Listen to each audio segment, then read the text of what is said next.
Asphalt paving is every bit as important to local roads and streets as it is to state and interstate highways.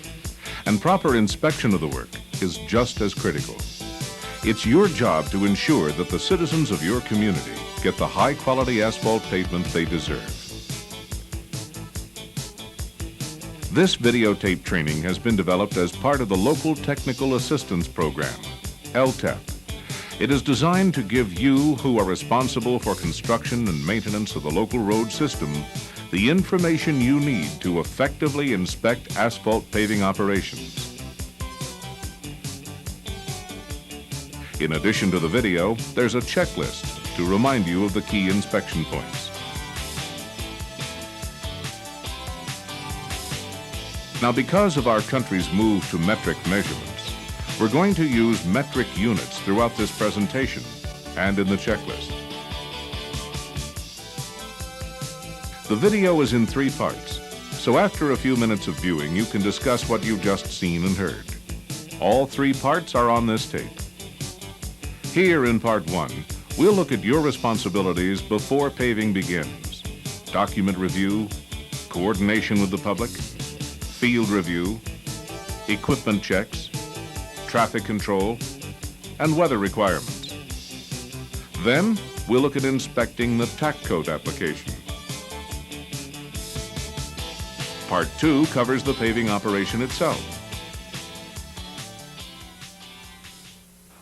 And Part 3 shows some of the problems that can occur with mixed quality, laydown operations, and rolling. So let's get started. Document review. First, as with any project, review the contract documents. This includes your agency's bid specifications, including amendments, any special provisions, the appropriate sections of the construction manual, and the traffic control plan. Paving details can vary significantly from one job to the next, especially for traffic control. The traffic control plan identifies the types of signs and devices necessary, as well as their placement. So always study it carefully. And remember, no changes should be made to the traffic control plan unless the changes have been approved in writing by your agency. After reviewing all the project documents, find out what plans have been made to coordinate the paving operation with the utilities, businesses, and residents who will be affected. As necessary, utilities may have to be notified early so that arrangements can be made to adjust manhole elevations.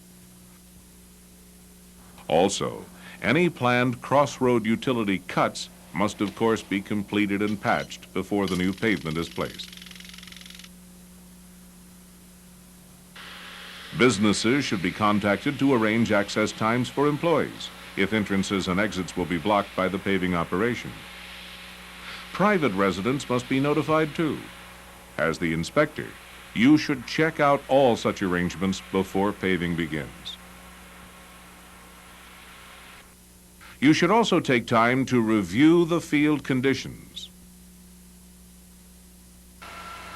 The first 2 rules to remember are: always wear a safety vest when you're working near equipment or traffic, and always remember where you are. Even though a vest will make you clearly visible, a few steps in the wrong direction could be fatal. Some areas of the existing surface may need to be repaired before the road is paved. The locations and extents of these defects, such as potholes and areas needing pre-leveling, are typically marked on the pavement. See to it that this repair work is done properly. Along with pothole repair and pre-leveling, many projects specify milling. Milling is often used in urban areas so that the new pavement will match up with existing manholes and curbs.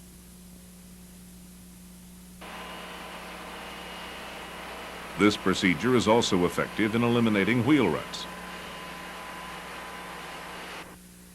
When milling is required, your first major concern is that the pavement is milled to the proper depth. Also, be sure that the milling equipment does not tear or rip the surface. In addition, make sure that the contractor takes appropriate measures to control dust and to maintain proper drainage from the pavement. Once the surface is properly prepared, your next preliminary responsibility is to check the paving equipment. First, get familiar with the equipment that will be used. The paving train consists of haul trucks, a paver, and 2 or more rollers. A distributor applies the tack coat to bond the pavement to the underlying surface. A power broom sweeps off the surface ahead of the tack application. Now let's take a closer look at each, beginning with haul trucks. There are 3 types: belly dump, rear dump, and conveyor. Regardless of the type of truck used, a major concern is fuel and oil leaks that can contaminate the mix. So spot check all trucks before paving begins and from time to time during paving to see that there are no leaks. When rear dump trucks are used, look around the hydraulic rams and connections too. Leaks this severe are unusual, but they do happen. If you find a leak, see that the contractor takes whatever measures are necessary to remove the spillage ahead of the paver. And of course, the equipment should be removed from the project and repaired. For safety, be sure that all truck backup alarms work properly. Another concern with haul trucks is the use of tarps to cover the mix. Tarps may be required to keep the mix hot or to keep out dust that would contaminate the load. Finally, contractors typically use a releasing agent to keep mix from sticking to truck beds. Be sure that it's an approved non-petroleum agent. Diesel fuel or other petroleum solvents must never be permitted as releasing agents. They dissolve the asphalt in the mix. To keep the mix from becoming contaminated, the releasing agent will have to be drained off completely before the mix is loaded. Although this is an inspection concern at the plant, you too should be on the lookout for contaminated loads at the job site and notify the plant if you see any.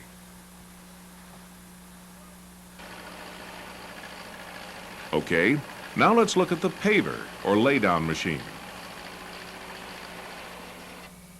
There are many types, but all consist of a tractor and a screed. The tractor, of course, provides the power and includes a hopper where the mix is deposited. The screed's functions are to smooth and partially compact the mix.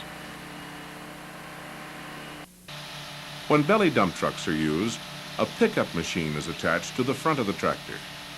Let's take a closer look at each component, beginning with the pickup machine. As you can see, it's pretty basic. The wings on each side of the machine are used to channel the mix toward the paddles, which in turn load the hopper. A plate is mounted below the paddles to ensure that all the mix is picked up.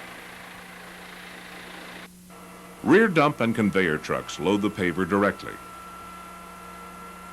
2 push rollers mounted on the front of the hopper push the truck along as the truck loads the hopper.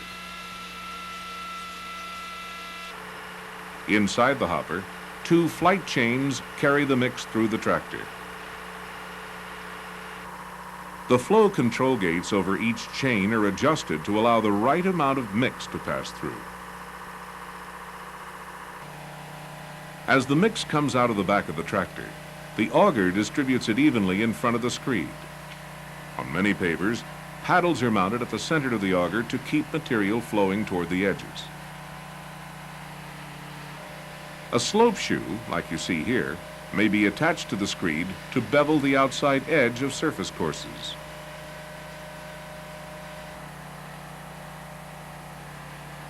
And that brings us to the screed unit.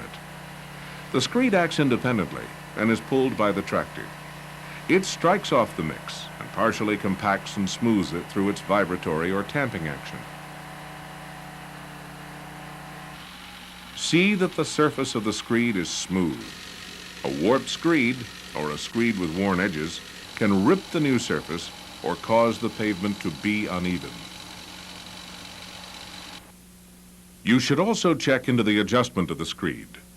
All pavers are equipped with adjustment bolts for the leading and trailing edge of the screed. Some pavers are also equipped with indicators so you can easily see the adjustment settings. The leading edge of the screed should be set slightly higher than the trailing edge, by about 10 millimeters initially. This presses the material under the screed where it is struck off, partially compacted, and smoothed. If anything, it might be a little bit depressed. Yeah. Many screeds can also be extended and retracted to accommodate various paving widths. If such an extension is being used, make sure the auger is the same length as the extension. If the screed is manually controlled, there will be 2 screws that are used to control the depth of the mix being placed. These should be set at the beginning of the work and rarely adjusted during the operation. Another function of the screed unit is to regulate the grade and cross slope of the mix being placed. That's important. Maintaining the proper grade and cross slope are critical in getting a quality pavement. So many pavers are equipped with highly sensitive electronic devices for controlling both grade and cross slope. Some agencies require that the grade be controlled with a sensing device and a long ski. The ski provides a moving reference for the sensing device. The sensor is located in a small box with an arm extending below it. The arm rests on the ski and detects bumps or sags in the surface. Then, through electronics and hydraulics, the screed is automatically adjusted to provide a smooth surface. To get the best results, the sensing device should be mounted between 2 and 3.5 meters ahead of the screed. The cross slope is controlled by a sensing device mounted on the screed and connected to the control mounted on the tractor. The cross slope needed for the particular job is preset so that the sensor can continuously adjust the screed to maintain the proper cross slope. There's a lot more involved with grade and cross slope control, but we'll look at both in more detail when we get to the paving operation.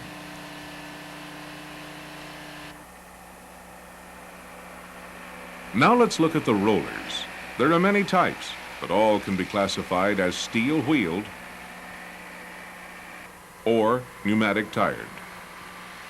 For leveling courses, a pneumatic-tired roller works best because the kneading action of the tires works the mix into the depressions. Steel wheels, on the other hand, tend to bridge the low spots and not compact the mix as well. All other courses can be rolled with steel-wheeled rollers or a combination of steel-wheeled and pneumatic-tired.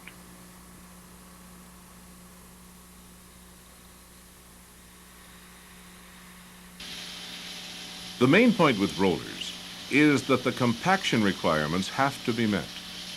The contractor needs enough rollers of the proper weight, in good condition, and operated properly to achieve compaction without damage to the mat. So let's take a closer look at the rollers, starting with steel-wheeled. The 2 most common types are 2-wheel and 2-wheel vibratory, although you may see 3-wheel rollers as well. The vibratory rollers can be operated either with or without vibration. The vibratory mode is used in the beginning of the rolling operation because it provides the most compaction.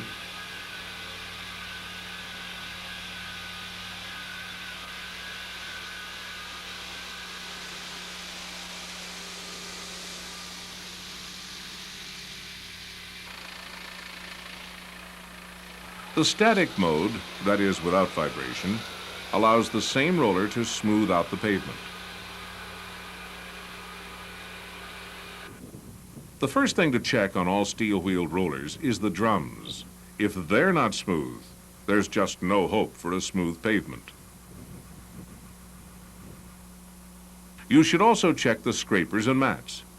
They remove mix that sometimes sticks to the drums. If it's not scraped off, this mix can mar the pavement surface. The drums also have to be kept moist, so make sure all the sprinkler nozzles are working. And finally, look under the roller. Make sure there are no oil or fuel leaks. Either kind of leakage will contaminate the mix. And that covers steel-wheeled rollers. Now let's look at pneumatic tired rollers. Tire pressure greatly affects the performance of these rollers.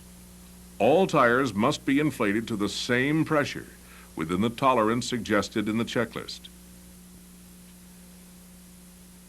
In addition, these rollers should have a working weight capacity of at least 115 kilograms per 6 centimeters width of tire tread.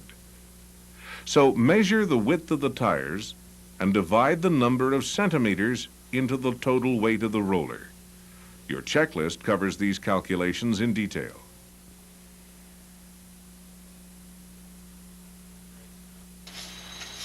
Now let's have a look at the hand tools required. Only lutes and shovels should be used. Lutes are used primarily in constructing longitudinal and transverse joints. The important thing is that it's lutes, not rakes. Rakes are shaped differently and cause segregation of the mix. They just don't do the job properly. Just one more point about hand tools. Most contractors store them in containers filled with diesel fuel. That's perfectly acceptable, as long as the fuel isn't spilled on the mat. While the hand tools are in use, however, they should be cleaned with a putty knife, not with the diesel fuel. And they shouldn't be cleaned by scraping them off on any part of the laydown machine either. And those are the equipment checks. Now let's look at traffic control in a little more detail. As you heard in the beginning of the program, a traffic control plan should identify the types of signs and devices to be used and where they should be placed. So you should always inspect them as they're set up to be sure they comply with the plan.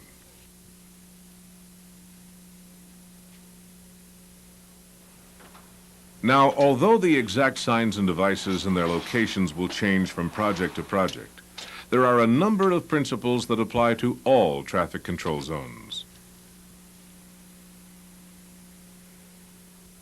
First, the traffic control setup should comply with the Manual on Uniform Traffic Control Devices. Second, when traffic has to be alternated through the work area, make sure the flaggers work together to avoid holding traffic too long. Third, report any unsafe conditions to your supervisor as soon as possible. And fourth, make sure all signs are removed or covered when they no longer apply. Motorists learn to ignore signs when they don't see any road work. Your final preliminary concern is the weather. Temperature, precipitation, and wind are factors in determining whether or not to pave. Most agencies require a brief documentation of daily weather conditions on paving projects. To begin with, the mix should not be placed when temperatures are too low. Check the specs. Many agencies base their limitations on air temperature, others on surface temperature, and some use both. Cold temperatures, of course, will cool the mix, making it difficult to get adequate compaction. In addition, the fresh mat may not adhere to a cold surface, so always check the actual temperature with a reliable thermometer. You should also be aware that many agencies have calendar date restrictions, such as no paving allowed after October 15th, or before April 15th. These restrictions are provided to help prevent the problems associated with low temperatures. Again, be sure to check your agency's specs. Precipitation is a concern. Asphalt paving should not begin when rain is about to fall or too soon after it's fallen while the surface is still wet. Occasional sprinkles or passing showers have to be dealt with according to their volume and duration, from working right on through the minor ones to temporarily halting for the more serious ones. Winds by themselves may not be cause to avoid paving, but they sure can mess up the tack application and cool down the mix real fast. So use good judgment. If weather conditions prevent good work, take the necessary action. Now we'll look at the last item on the list, the tack coat. The purpose of the tack coat is to bond the new pavement to the existing pavement. So first, it's very important to thoroughly clean the surface. And then cover it uniformly with the right amount of tack. But there is a lot to inspect. To begin, check the contract documents to see what type of tack material is to be used. Most agencies require emulsions, but some use asphalt cement or cutback asphalt. As inspector, you may have to sample the tack. If so, be sure to follow your agency's procedures for collecting, documenting, and submitting the samples properly. Next, find the application rate for the tack coat in the contract documents. Many agencies will allow you to make small adjustments in the application rate depending on the condition of the surface. Basically, you'll always use more tack on old and milled surfaces than you will between new courses.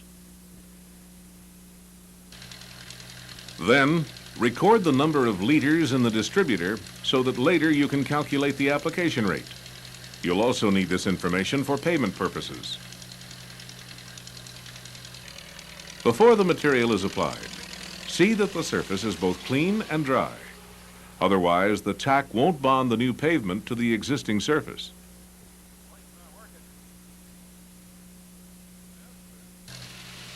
Then, verify that the tack material has been heated to the proper temperature.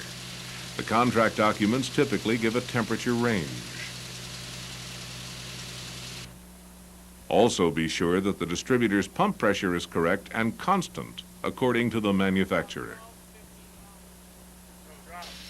Next, look at the spray bar, starting with the nozzles. They all have to be clean and angled in the same direction to get the proper coverage. And check the height of the spray bar. The proper bar height, nozzle angles, and application pressure determine the quality of the tack spray pattern. Generally, you want a double or triple lap coverage. This is a good tack application, smooth, even, and uniform. Look over the application closely. If you see any bare spots or lightly covered areas, stop the distributor and get the problem corrected. It could be just one plugged or misaligned nozzle, so make the necessary adjustments. After the material has been applied, be sure to record the number of liters remaining so you can calculate the application rate. To do this, you divide the number of liters of tack applied by the area covered. The length of application times the width in meters. The rate is so many liters per square meter. Here are some more points about the tack coat. Don't apply more tack than can be covered the same day. Also, be sure traffic and dirt are kept off the tack coat. Both will hamper the bond. When emulsions are used, make sure the material breaks, loses its water content, before the mix is placed on the surface. You know this has happened when the tack turns from brown to black and becomes sticky or tacky. When asphalt cement is used, the mix can be placed immediately.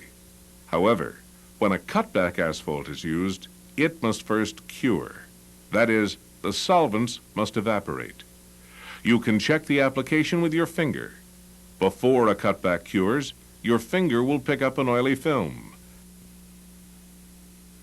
After it cures, there's no oily film, and the surface is tacky or sticky.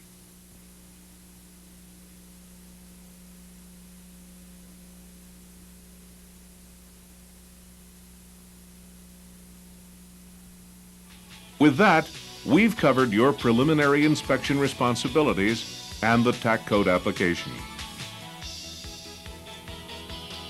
In Part 2, we'll look at the paving operation itself.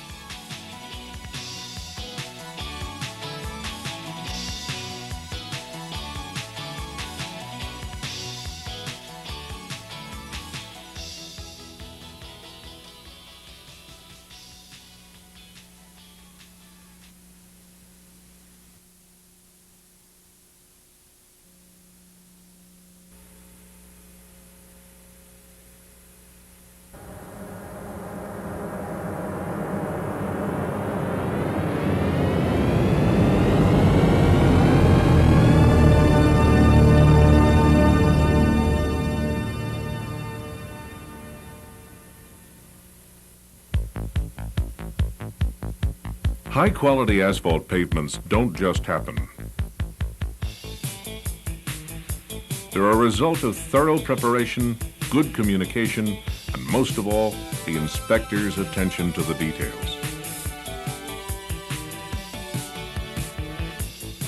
In this second part of asphalt paving inspection, we'll look at mix delivery, placement, compaction, and transverse joint construction. We'll start with delivery of the mix. The first thing to do is collect the delivery ticket from each haul truck. The ticket tells you the type of mix, the weight of the material, the time the truck left the plant, and in some cases the project number. Your job is to record the time the mix was received and where it was placed on the job. You'll need this information later to calculate the amount of material placed. You should also compare the gross vehicle weight with the weight shown on the delivery ticket to be sure that the trucks are not overloaded. Some agencies require you to reject overloaded trucks. Check the contract documents to be sure.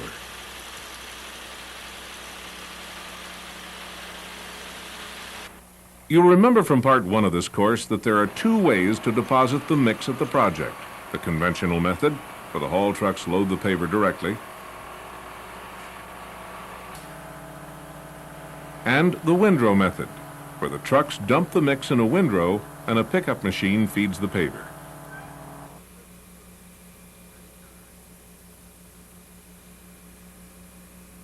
In both cases, it's important that you inspect the mix as it arrives. Your first concern is with temperature. Too high a temperature can damage the asphalt binder in the mix. But if the mix is too cold, as you already know, the rollers won't be able to compact the mix adequately. The mix should be about 115 degrees Celsius when it's delivered, because best compaction is obtained when the rolling is completed before the mat temperature drops below 90 degrees Celsius. Check your agency's specs for the minimum mix temperature requirements in your area. Then, record the mix temperature. Inform your supervisor and the contractor if you think it's too low or too high. You should also visually inspect the mix. You can tell a lot by its appearance. Some problems will require that adjustments be made in the batching or hauling of the mix. Some problems may be serious enough to outright reject the whole truckload. Later in Part 3, we'll look at some examples of defective mix to help you recognize such problems. In any case, tell the plant inspector, the contractor, and your supervisor immediately if something doesn't look right. Along with your visual inspection, be sure to note the stationing from time to time so you can spot check how much material is being placed throughout the day. You do this by first totaling the weight of mix placed on the road as accumulated from the delivery tickets. Next, you determine the length of roadway paved from the stationing and multiply it by the width paved to get the total area covered. Then, divide the amount of mix placed by the area paved to get the yield. Your checklist has several sample calculations.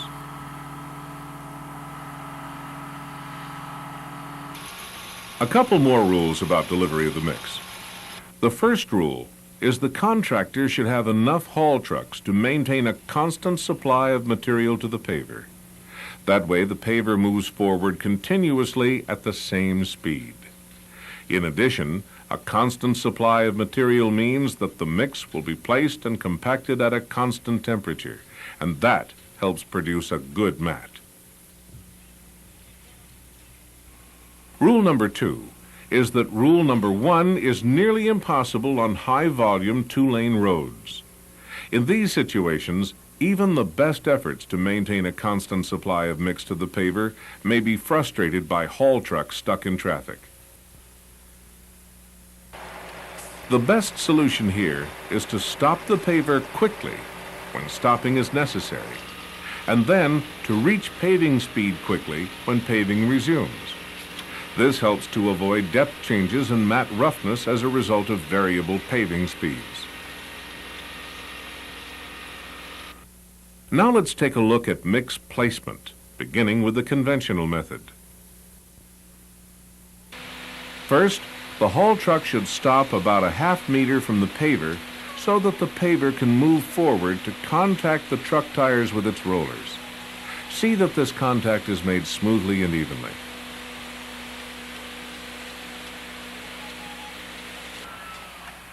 The haul truck begins to load the paver as the paver pushes the truck. Make sure the truck and the paver work closely together to avoid dumping mix outside the hopper.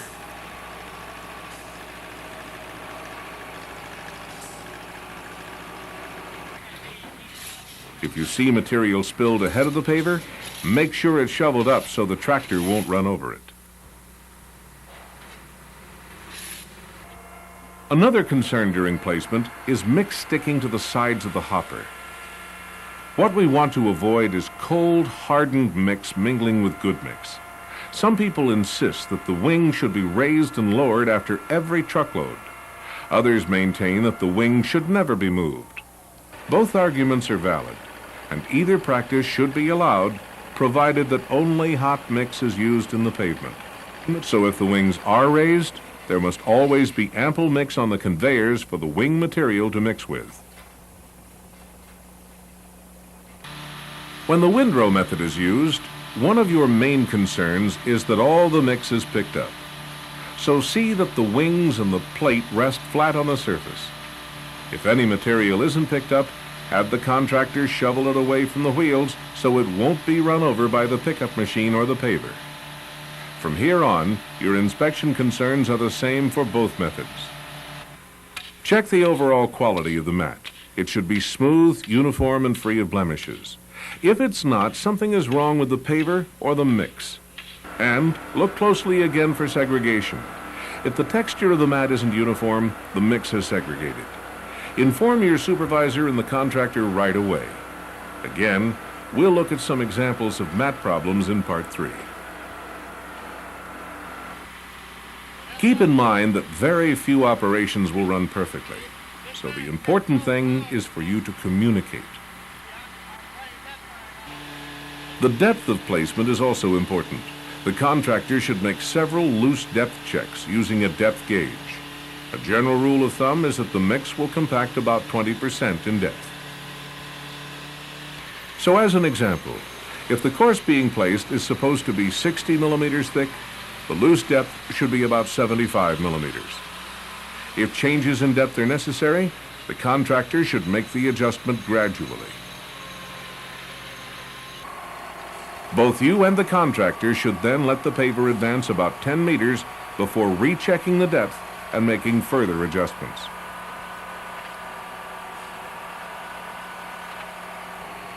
Where a shoulder is paved along with the adjacent travel lane, check the shoulder slope of the new mat. The typical section sheets will identify the proper slope, normally 5 to 1 or flatter. Now, before an adjacent lane can be placed, both the surface and the longitudinal joint have to be tacked. Then, after tacking, the second lane can be paved. The paver is lined up so that there's a slight overlap into the first lane.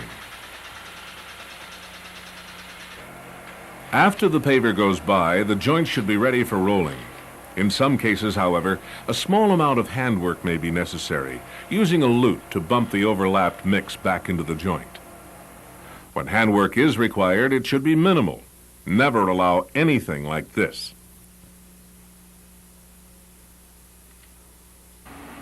Now the joint can be rolled.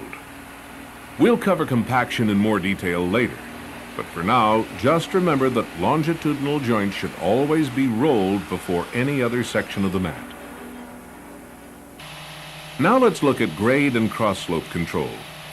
You'll remember from part 1 that the pavement grade is controlled by a sensing device with a long ski. You should watch the ski as the paver moves along. Make sure it pulls straight while remaining parallel to the longitudinal joint. If these conditions are met, the rest is automatic, for grade control anyway. As for cross-slope control, see that it's properly set and that the contractor checks it from time to time with a slope board. Be on the lookout for excessive cross-slope. That's just a waste of material. Now let's look at compaction. Compaction makes the pavement dense, so it will maintain its shape and have the required strength for traffic loads.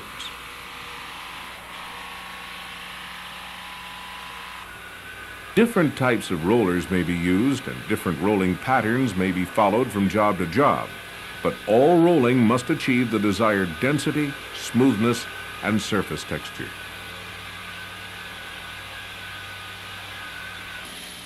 Generally, there are 3 phases to rolling: breakdown, intermediate, and final or finish. Again, the equipment may vary, but a typical arrangement is for a steel-wheeled vibratory roller to perform the breakdown rolling, achieving much of the density required. Followed by a pneumatic tired roller to do the intermediate rolling.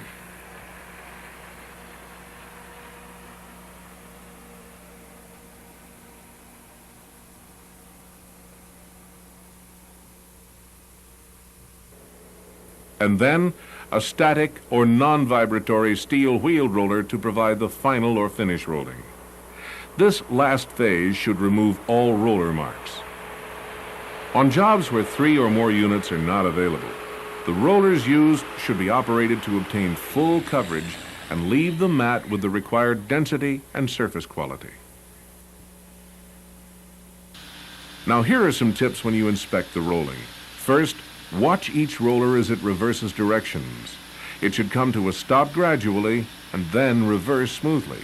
And that one brief stop needed to reverse direction is the only stop permitted on the new pavement. The roller should proceed in as straight a line as possible. When turning is required, it should be done smoothly and gradually. The speed of rolling is also important. Rolling too fast can result in damage to the mat, so see that the rollers work at about walking speed. On super elevations, rolling should start on the low side. Each pass overlaps the previous pass 15 to 30 centimeters. The rolling progresses toward the high side to keep the mix from shifting to the low side. Remember, though, longitudinal joints are always rolled first, regardless of their location. The density of the pavement may have to be checked too. Some agencies use nuclear density gauges similar to this one and require all gauge operators to be formally trained and, in some cases, certified.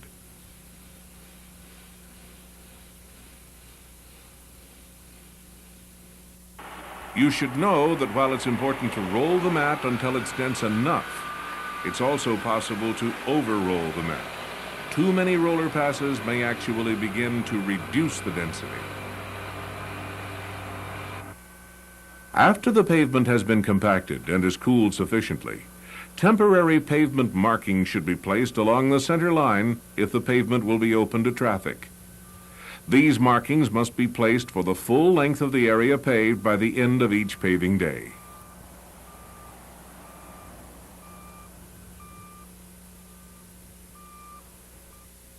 Now let's look at transverse joint construction.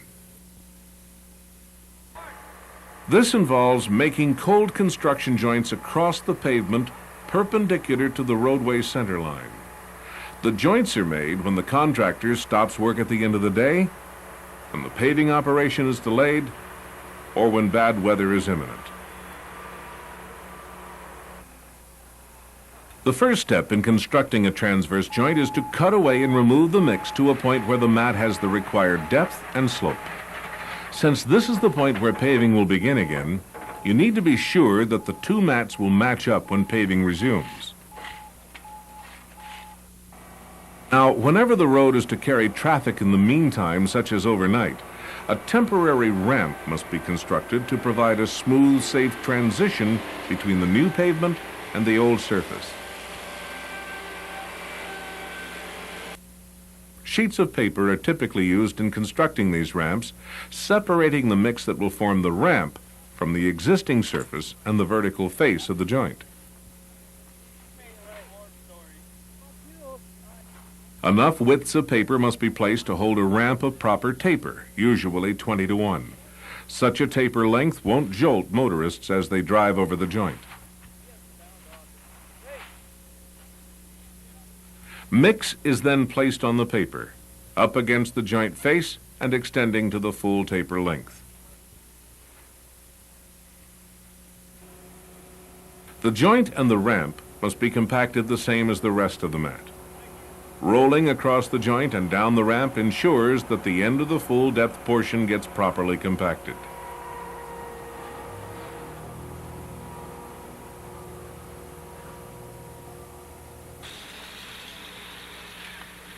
Before paving can resume at the joint, the mix forming the ramp must be removed and properly disposed of. Then, be sure that the surrounding pavement is clean and the face of the joint is vertical. The face of the joint and the area where the ramp was made now have to be tacked. The primary concern when paving resumes is the transition between the previously placed mat and the new mat. So the crew typically places small strips of wood under the screed to make up for the difference between compacted depth and loose depth.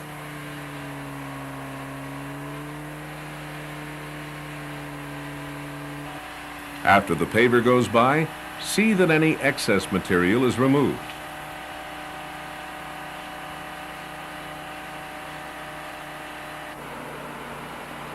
Now the joint can be compacted.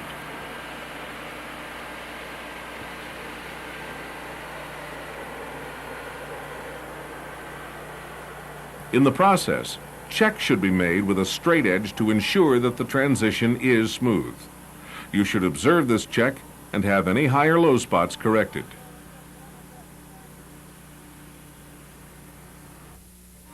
And those are the inspection points for transverse joint construction, which brings us to the end of this part of the videotape.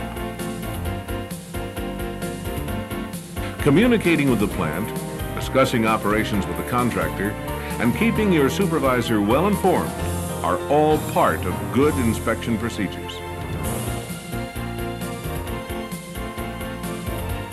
This communication, along with the use of the inspection procedures and ideas we've discussed, will result in a well-constructed and acceptable project. In the third and final part of this videotape, you will see examples of problems that can and do occur with mixed quality, laydown operations, and rolling.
Did you ever have one of those days, you know, a Murphy's Law type of day where everything that could go wrong does go wrong?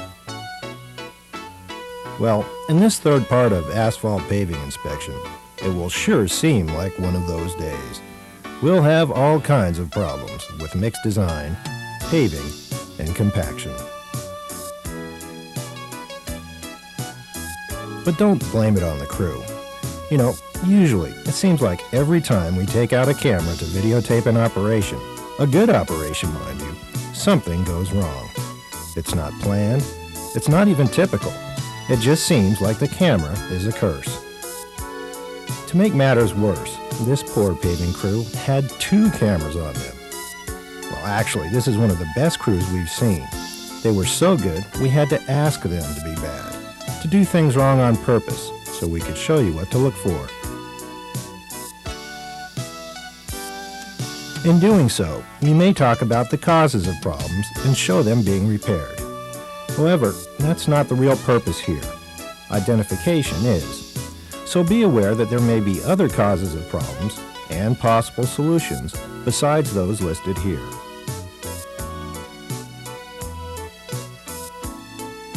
With that in mind, let's get started with the mix design. You'll remember from Part 2, you should always inspect the mix as it's delivered.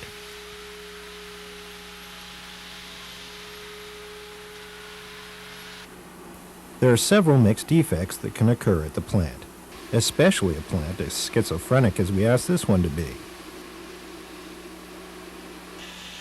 Blue smoke indicates that the mix is too hot, way too hot. If a haul truck delivers mix to the job that's still smoking blue, just imagine how hot it was at the plant. Check the temperature immediately and reject it if it's out of spec. Asphalt this hot is probably burned, so its chemical properties are altered, meaning its binding ability is lost. On the other hand, if the mix is too cold, the air or surface temperatures are too low, or the haul is too long, the results aren't too pretty. Lumps in the mix are a good sign that the mix is too cold. Lumps can also be caused by improper mixing. In either case, the lumps themselves present a problem. They aren't shaped by the screed, and they can't be rolled out. So they remain separate from the surrounding mix, causing weak spots in the mat. Try to catch them before they get to the mat. Otherwise, they must be dug out and replaced by hand.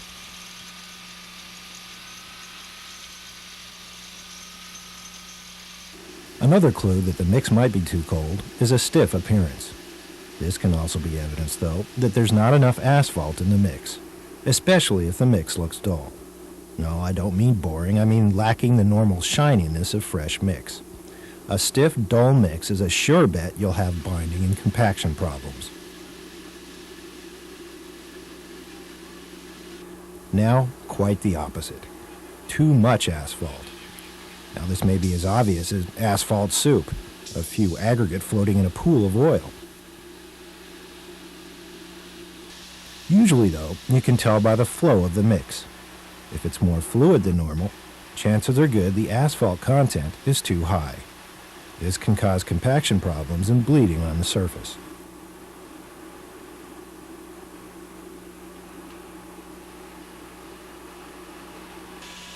Segregation is also a common mix defect and can be caused by problems anywhere from building stockpiles at the plant to loading the hopper. Here, it's caused during truck loading at the plant. The larger aggregate rolled to the bottom of the cone-shaped pile.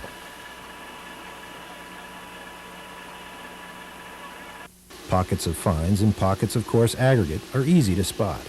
Unfortunately, it's not easy to do anything about them if they're already compacted in the mat. Reject a segregated load before it's placed. Otherwise, without the necessary interlocking of different-sized aggregates, the surface will soon begin raveling. You might think that excessive steam is also an indication that the mix is too hot. Actually, the temperature is okay. It's just there's too much water in the mix, which is usually caused by too much water in the aggregate and/or a dryer problem. This excess water can weaken the bond between aggregates and the asphalt.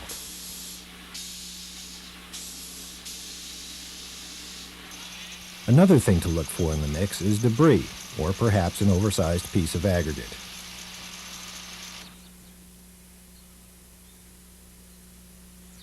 Here, a large rock got caught under the screed, causing this long gouge in the surface. Improper screed extension mounts, or an unheated screed at the beginning of the day, can cause similar streaking and other mat problems.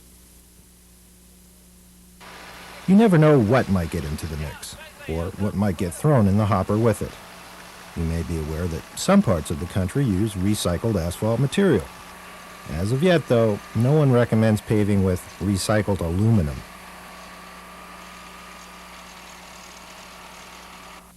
And those are some common mix defects. Again, the key is to spot them early. Ideally at the plant, but if not then, at least before they reach the screed. But even the best mix can't overcome faulty paving practices.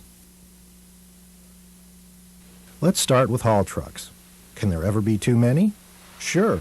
And if they wait too long, the mix will get too cold. However, that's so rare, it's hardly worth mentioning. A more common problem, of course, is not enough trucks, especially when you have a long haul distance. True, long pauses provide great breaks for the paving crew. Unfortunately, the weight of the screed resting on the mix will create an indentation in the mat when paving resumes.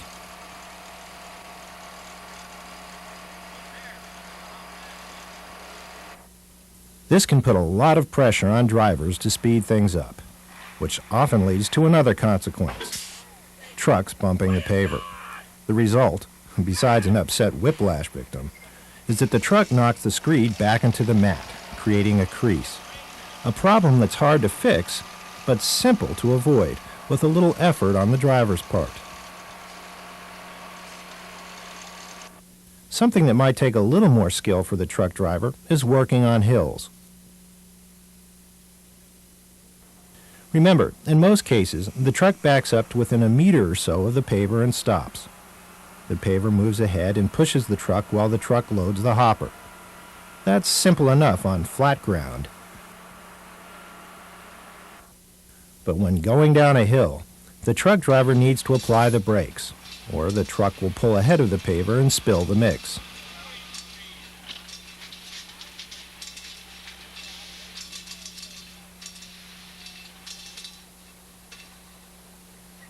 So the driver may hold the brakes too hard, which will cause the paver to spin at first because of built-up momentum. Then, when the driver releases the brakes, the paver will frog or suddenly lurch forward, leaving a dip in the mat.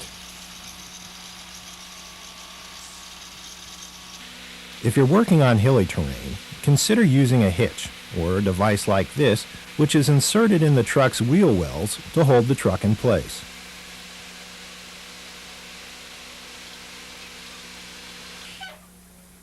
Now, sometimes mix may spill ahead of the paver when the truck is finished loading.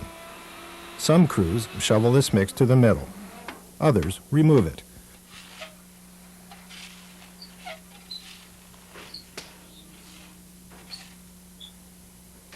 What no one wants, though, is a pile of mix that the paver's wheels or tracks will run over.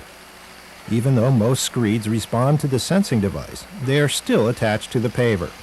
If the paver suddenly rises, it brings the screed with it, before the screed can adjust, leaving a corresponding bump in the pavement.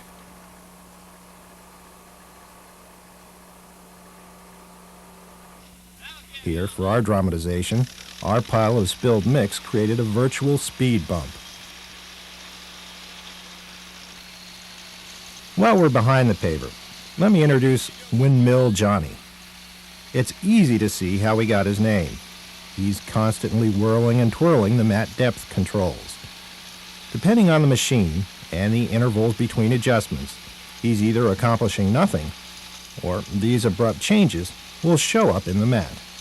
Rumor has it that the roller operators on Johnny's job often get seasick. But those roller operators aren't without blame themselves. Let's leave the paving operation and look at some compaction problems.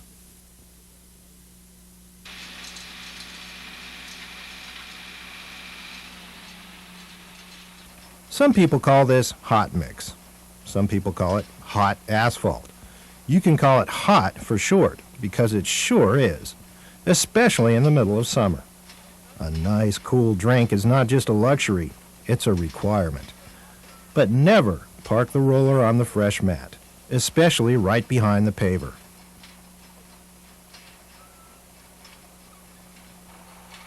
The weight of the roller depresses the mat, causing a bird bath. And fortunately for the crows, and unfortunately for you, it can't be rolled out. But the fact that you shouldn't park on the mat doesn't mean you can enter and exit the mat at will. You can see what happens going from the traveled surface to the fresh mat. There's no way to properly repair this. We asked this operator to do it for the video, and his supervisor still almost fired him. Rolling these edges can be tricky. Because of the lack of lateral confinement, the mix tends to shift or roll out under the roller. Sometimes a minimal amount is unavoidable. But if there's excessive rollout, the mat temperature may still be too high, or there may be some type of mix defect. Rolling while the mat is still tender will cause pushing or shoving anywhere in the mat, not just the edges. The same problem can also be caused by sudden roller stops and reverses. For steel wheel rollers anyway. For pneumatic-tired rollers, sudden stops and quick gear changes will scuff the mat.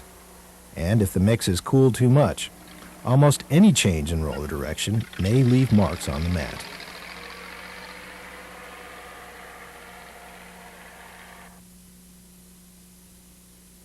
And for either type of roller, the scrapers and water nozzles must be working properly.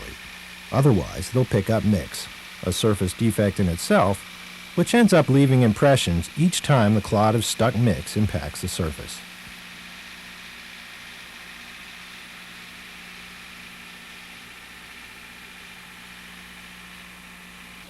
To add insult to injury, you'll end up trying to scrape hardened mix off the roller. A difficult task. And don't even think about using diesel fuel to make it easier. Remember, if it dissolves the mix on the roller, it will dissolve the mix in the mat. And that was the last problem with compaction we'll cover, which certainly makes the paving crew a lot happier that they can return to normal. It also means we've come to the end of this program on asphalt paving problems. You'll notice we didn't spend much time discussing how to fix these problems. That's because the key to proper paving and inspection is learning how to recognize potential problems and prevent them.